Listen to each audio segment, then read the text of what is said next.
Welcome back to Fit and Well with Michelle, Snack Your Strength, Power Edition. Today we are building something our body needs for strength, balance, and longevity, and that's power. And a lot of people believe that power would look like an explosive movement, but power is really just the ability to produce force quickly.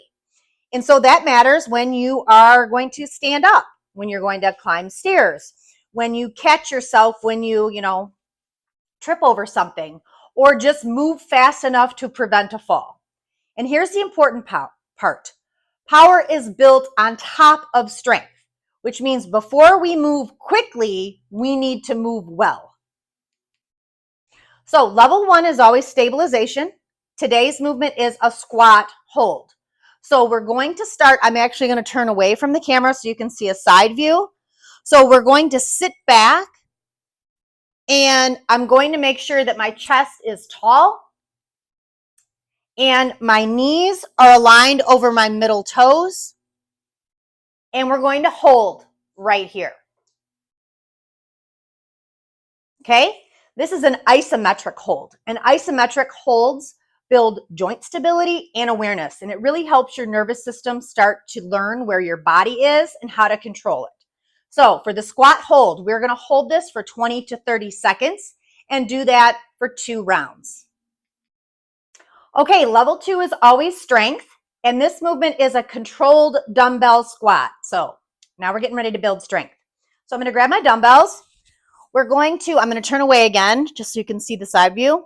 We're going to lower slowly into the squat position with a dumbbell in each hand. And rather than holding like we did in level 2, we're going to drive through our heels and stand tall at the top. We're going to lower slowly down and then drive through our heels and stand tall at the top. So think, smooth and controlled. And strength training is what helps us produce force, and stronger muscles create a better foundation for power training. So there are 2 variations that you could have for this movement. As I demonstrated just a second ago, you could have a dumbbell in each hand where you are, having them at one on each side.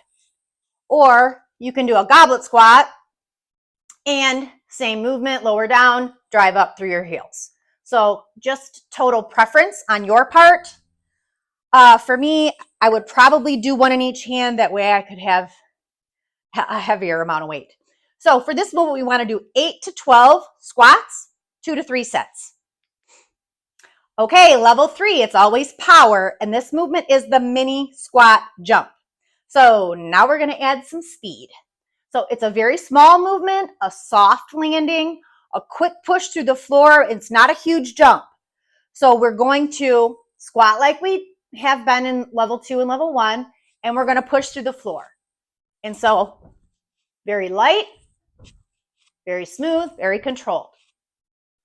And power training is what teaches our muscles to create force faster.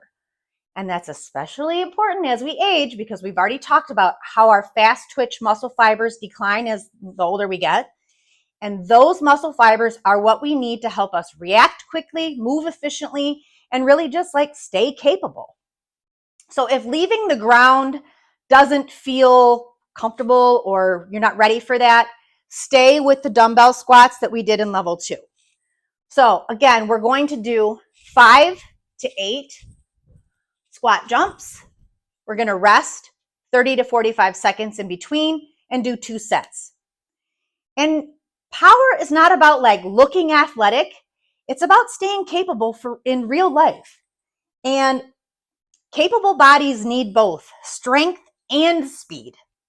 And that's what we're building. Because just remember, we are not training for today. We are training for 100. And I'll see you tomorrow.